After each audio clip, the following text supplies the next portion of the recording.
Daripada beli sepatu ini 1.279.000, mendingan beli sepatu brand lokal aja.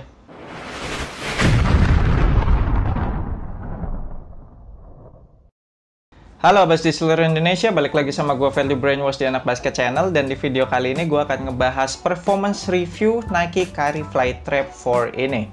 Tapi sebelum mulai, gue mau quick shout out untuk sponsor di video kali ini. Ada Deorex, pembasmi bau badan. Buat abas kalian yang punya masalah bau badan, kasihan tuh teman-temannya kalau lagi defense ya kan. Terus kalau lagi habis main basket, buka sepatu, berasa bau banget, itu berarti lo punya masalah bau badan di kaki.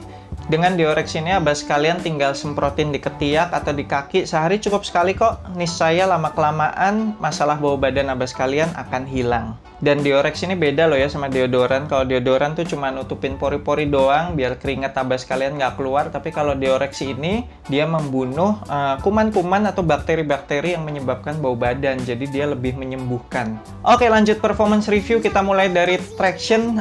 Gua rasa ini adalah satu-satunya hal positif yang ada di sepatu ini. Tractionnya untuk di lapangan indoor maupun outdoor bekerja dengan sama baiknya. Abas kalian bisa mengandalkan traction dari Kyrie Flytrap 4 ini. Hanya saja kalau seingat gue ini tidak sebaik Kyrie Flytrap pendahulunya. Jadi yang Kyrie Flytrap seri-seri sebelumnya. Dan jujur aja gue baru nge-review Kyrie Flytrap 2.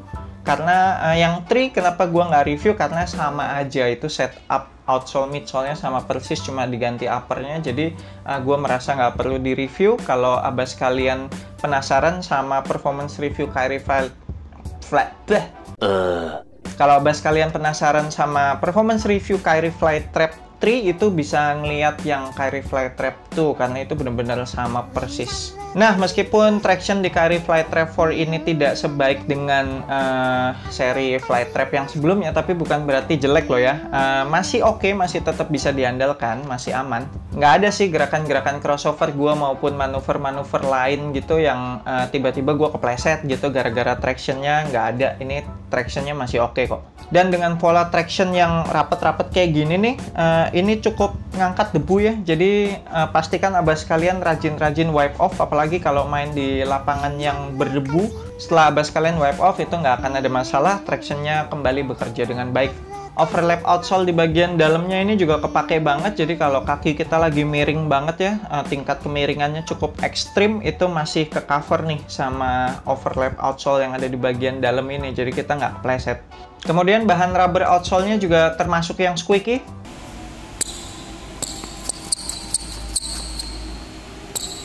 Heel to toe transition-nya juga smooth. Memang ciri khasnya semua sepatu Kyrie, baik yang budget maupun yang signature, itu punya outsole yang bentuknya rounded gitu. Jadi memang hampir semua sepatunya Kyrie itu heel to toe transition-nya smooth sih.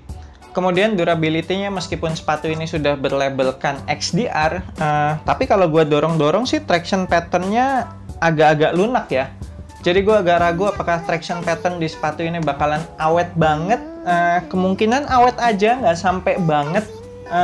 Terutama di bagian overlap outsole ini, sampai yang toe depan, itu traction pattern-nya agak lebih tipis-tipis daripada yang di keseluruhan outsole-nya. Jadi kalau abas kalian yang suka melakukan toe dragging, ini pasti bakalan cepat botak nih yang di bagian overlap outsole-nya.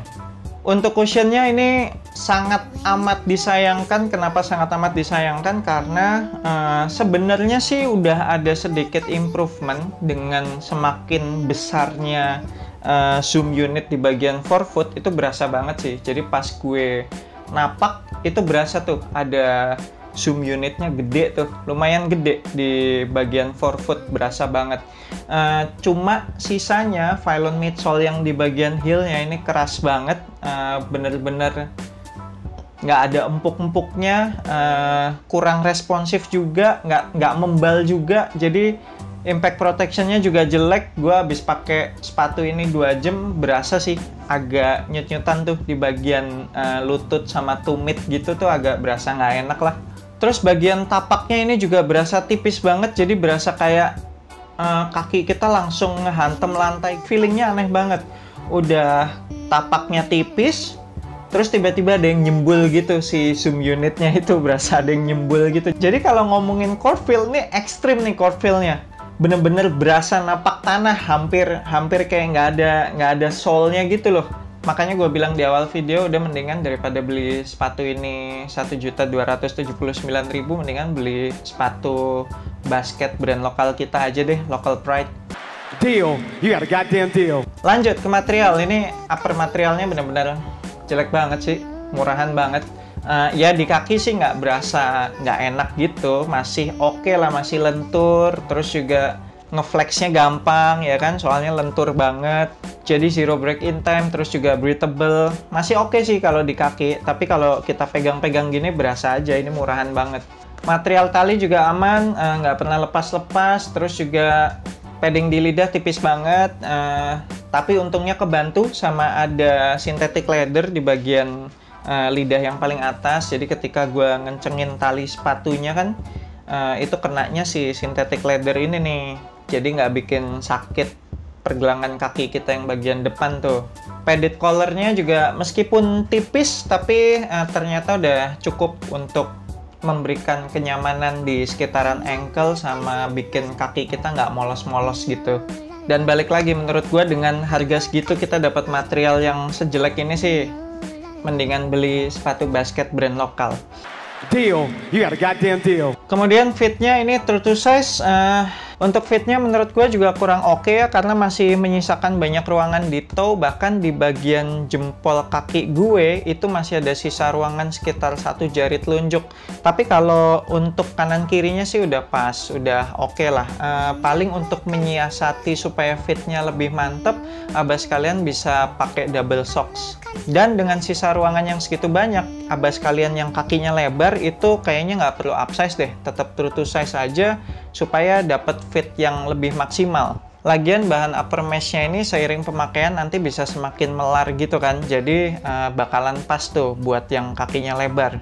Untuk lockdown-nya juga biasa aja, nggak ada yang spesial. Bahkan gue berharap material lidahnya ini bisa dikasih padding sedikit lah ya, biar lebih enak gitu. Ini terlalu tipis dan terlalu gampang ngelipet-ngelipet gitu, jadi ketika gue ngencengin tali sepatu itu berasa kayak ada yang lipet-lipet gitu di punggung kaki. Kadang-kadang sih, nggak setiap saat. Tapi begitu main nanti bahan si lidahnya ini, material lidahnya terus kayak lurus lagi gitu, jadi nggak berasa sih.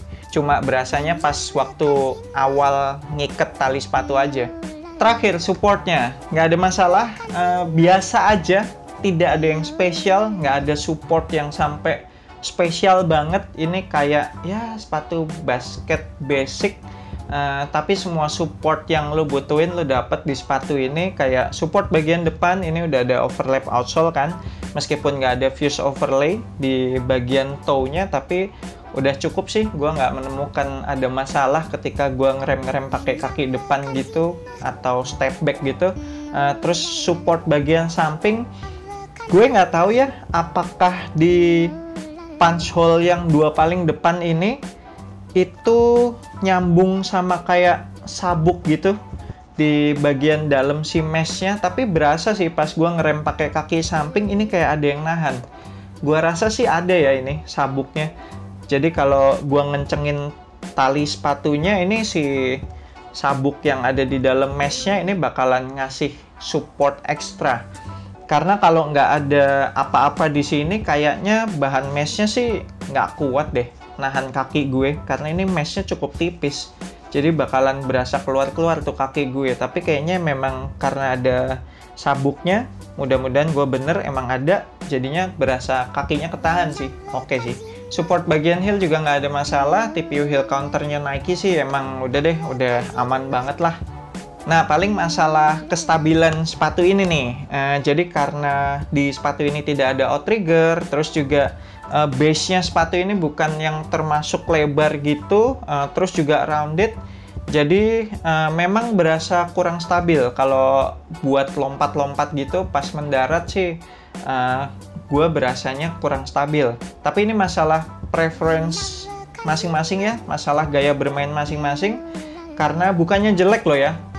Rounded outsole kayak gini nih ngebantu kita untuk meningkatkan kelincahan kita pada saat bermain, tapi ya kestabilannya pastinya agak berkurang karena kan rounded kan. Jadi ketika kita mendarat habis lompat gitu, apalagi kalau lompatnya nggak vertikal lurus ke atas yang sambil miring-miring gitu, nah itu pasti pas mendaratnya berasa tuh agak oleng. Oke lah, itu aja performance review gue untuk sepatu Nike Carry Flytrap 4 ini. Menurut gue ini adalah seri Nike Carry Flytrap terburuk yang pernah dibuat selama ini. Dari Carry Flytrap 1, 2, 3, secara siluet juga gue nggak suka. Siluetnya gila sih, biasa banget sih. Tapi kalau abas kalian masih tetap pengen cop, kalau emang mungkin fans setianya Kyrie Irving banget, ya udahlah, gue akan tinggalin linknya di deskripsi video ini. Abas kalian akan langsung diarahkan ke websitenya NCR Sports. Jangan lupa pakai kode asupan basket pada saat mau check out supaya abas kalian dapat free ongkir up to Rp50.000. Thank you banget udah nonton video ini, dan thank you juga untuk Deorex yang sudah menjadi sponsor di video kali ini. Jangan lupa kalau abas kalian merasa konten-konten yang gue bikin berguna, support gue dengan subscribe, like, share, and comment. I'm Fat the Brainwash, sampai jumpa di video berikutnya. Semoga asupan basket Anda minggu ini cukup.